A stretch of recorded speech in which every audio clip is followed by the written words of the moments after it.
And where were we? So you're saying you've got about 44 companies in the portfolio right now. Yeah, that's right.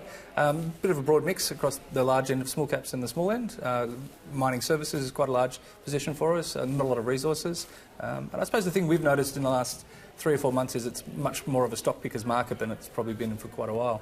The active funds, if you look at it, you'd be flat broadly sort of since 1st of January, whereas the market's just had some broad moves, in early sell-off in small industrials, and then obviously a large rally in the resources sort of in the last couple of months. So yeah, certainly much more of a stock pickers market at the moment. And does that make your job easier? Makes our job a lot easier. Yeah. Exactly right. But we would say that we're a stock picking organisation, of course. Right? We're not a managed fund. So why focusing in on the mining services names as opposed to the resource names? I think it's a great way to leverage if your skills are in analysing companies and industrials. It's a great way to play the resource space without having to be an expert in resources. A lot of companies there have a huge amount of leverage. So when the resource companies start exploring, start using more services, the return you can get is quite large in mining services, and they look more like a traditional business and far easier to analyse. And so we sort of started out by really putting the focus on small caps as opposed to larger caps. Is that your strategy right now, to sort of zero in on that small cap space? Yeah, I think small caps offers the most amount of upside and interest. They're less covered by analysts. The further down you move in terms of the size of the small caps, you've got companies that don't have any analyst coverage. So there's a lot more price inefficiency in the small caps than large caps. And large caps are real landmines at the moment. You've got banks, a huge portion of the index. You don't know what's coming out of the Royal Commission day to day. So I actually see a lot more risk in the large cap index at the moment than necessarily the small caps, which is usually people see it as the reverse. I have to ask you, because you're ex-Vocus, of course. Yep. Telstra, I believe, hitting its lowest level in about 12 and a half years. Yeah. I mean, when you look at that space, and you can talk about Telstra, but you can also bring in TPG and Vocus and the rest of the basket. I mean, how difficult is that space right now overall? It's really hard. You've got a structural change in NBN that's going to eat away at margins for Telstra, for TPG, and also to some extent for Vocus, but less so than the others. You've got TPG launching a mobile network, so that's upsetting the kind of the 3 larger mobile operators in Telstra, Vodafone, and Optus. So there's really a lot of change across the whole telecommunications industry. You've got people like Kogan, just on the news. They're launching a very low-priced, resold internet service that could be sort of $5 to $7 cheaper than the prices charged by TPG and Vocus. So you've got guys disrupting. You've got an industry structural change. You've got all sorts of risks in the sector. Just out of interest, are there any companies within that telco space, perhaps some of the speedcasts or maybe a Chorus, that you are looking at? Because obviously that is some of your background and you would have some insight into where you think the next telco is going to emerge from. Yeah, I think Speedcast has been a really interesting one. We've been long Speedcast for quite a bit of time now. It's done incredibly well. They're a very acquisitive business. The oil price recovery has been positive for that. I think if you bullish oil price, if you bullish the fact that cruise liners, people are going to use internet more on cruise ships, Speedcast is a great play. Still, really cheap, great free cash flow.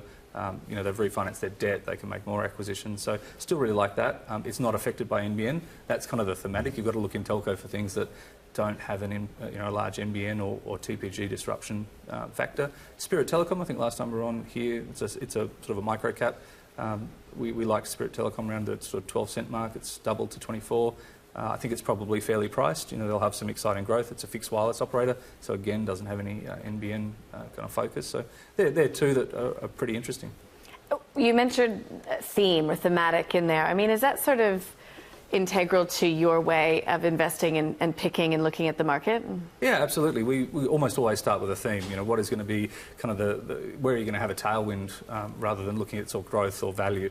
So we start with a theme. One of our bigger themes at the moment is sort of waste recycling and kind of a couple of interesting companies there. Bingo is doing great work in that space. They're taking product from building sites, recycling about 80% of it. And then only landfilling 20%, so they're really pioneering, building a lot of recycling plants rather than just landfilling. We think that's going to have a big focus. It's a great way to attract customers. You can charge the same price but be more environmentally kind of conscious. businesses, I think, have got more and more pressure in that space. Is Bingo moving toward actually selling then that energy as well, potentially from those recycling facilities? Because you've got to think, there was a company out there that was doing that really well. Yeah. You know, actually making money from what they're taking in. Yeah. That would be an amazing opportunity. Absolutely. Yeah, Bingo isn't at the point where they're making a huge amount of money from what they recycle. I think it's covering costs, maybe making a little bit. More to the point is it's an arbitrage. They recycle it, sell it for a little bit more than they cost them to recycle it, but they don't have to pay landfill. So that's where they're... But I think, Bingo is probably is the most progressive company in that industry. So what we would expect to see them do in the coming years is move to more the waste to energy. So, you can actually create power or energy. There's a great little small cap that we like is called Integrated Green Energy, and they actually turn end-of-life plastic into road-ready diesel fuel. It's an Australian company building plants all around the world. So diesel fuel you actually put in vehicles? Exactly right. Absolutely 100% road-ready. I did it with my own car up on the Central Coast. Does it still work? It still works. Actually, it was my wife's car, and she's still happy. That's the ultimate test, right? You put it in the wife's car. So it actually works. It's a pretty surprising technology. So that's the kind of the technology that I think will become more integral to Bingo going forward. Yeah, and when it comes to Bingo, I mean, obviously it needs a lot of investment to support its growth story going forward. Is that sort of manageable in your view? Yeah, I think so. I mean, the guys, the thing we really like about the management team is they're not focused on short-term numbers. They're not focused on what the market's sort of expecting. They're actually building a really solid business and have a good long-term business plan and aware of their capital structure and needs. So, they could be. We think that they'll double their amount of tonnes processed by FY20, which is pretty exceptional growth, given for the price the stock is in the market. How close do you get with management? How interactive are you, and how receptive are they normally to you, James? It's funny, as a manager and a CEO going around and seeing fund managers when they told you how to run their business, it was always very polite. Thank you very much. Yes, we'll take that and get back to you. Look, we try and get as close as possible. At the end of the day, I've lived through micro cap, small cap to ASX 100. Being the CEO of Vocus. So, when we can add value, we try to. And actually, most people are pretty interested in that journey, and not a lot of people have been on that journey and then sitting on the other side of the table asking the questions. So sometimes we spend sort of half the meeting talking about their business and then half the meeting talking about how they can solve some capital problems, what are some interesting ideas, how to approach the market, investor relations. One of the things I've noticed about small caps is they're often a really good sort of small business, but they don't know how to communicate effectively with fund managers, and that's where you can get the price efficiency. If they're not telling the story properly, then that's a great sign, right? They've got a good business, just not getting it across. If you can actually fix that getting it across problem, suddenly everyone realises how good a business it is and the stock can re-rate. But you wait until you've bought it already. Of course. Now, I would like to ask you about some of the changes that have been made at Vocus. We've got a new CEO there, John Ho. I mean, are you able to comment on the strategy? Are you able to say if those changes that are being made are positive? Yeah, I think there's great changes being made there. I've been out of that company for 2 years now, so I certainly don't have any insight that's not public. But John Ho is the Jancor Partners. He owns about 20% of the company now. He's made some changes there, replaced the CEO, replaced a couple of the old M2 directors. I think they're long overdue changes, and it's probably widely been the view in the market that they weren't performing. Now we've got a fresh set of eyes in there, fresh CEO, a couple of fresh directors. I think that makes it a lot more considered as an investment. You've still got the NBN risk, you've still got Kogan who may eat away at that, Dodo and iPrimus user base. But certainly starting from a governance and a management perspective, it's a lot more investable than it was, a couple of months ago. Okay, and just going forward, don't know if you have any further questions. Basically, obviously you're a thematic investor, so what is the thematics that you're disliking at the moment? What sectors are you completely avoiding altogether? Look, anything with a structural decline, headwind. We're not investing anything in telco for that reason. There's a bit of a headwind with NBN.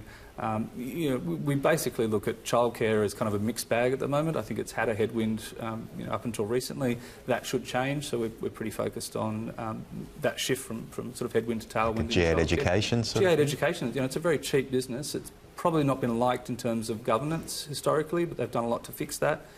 You can't battle with the thematic of government wanting to get more women employed and, subsidising more for people to put their kids into childcare. So we think that's a really interesting, it's probably not been a thematic we've invested in, but it's got a really significant tailwind coming in the next 3 to 6 months. So the portfolio is sitting at around 44 right now. Is there a prime number that you look at for your portfolio and returns as well? Yeah, I think, it's as many companies as you can find that have, great outsized sort of risk reward. You know, we're a thematic investor. We also look at risk reward. We don't want to have to stick companies into the portfolio just because of a mandate. So we're pretty broad. We have a minimum 25 and up to 75 as the maximum. And 45 at the moment, or 44 at the moment, is kind of the right number. We certainly see there's an opportunity to broaden that, but it's hard to find really strong thematics that are undervalued at the moment. You know, a lot of the larger small caps are trading on enormous multiples, 30, 40 times, and that's great, but there is a lot of risk on the downside, and they're all pretty crowded. There's a lot of fund managers in those stocks. When they all want to exit at the same time, when there's an earnings miss, that gives us a great deal of risk in terms of, your upside might be 10, 15, 20%, your downside could be sort of 40% on a day. So we're sort of staying out of that. So, finding the right number is hard, but we think we've got a good balance at the moment.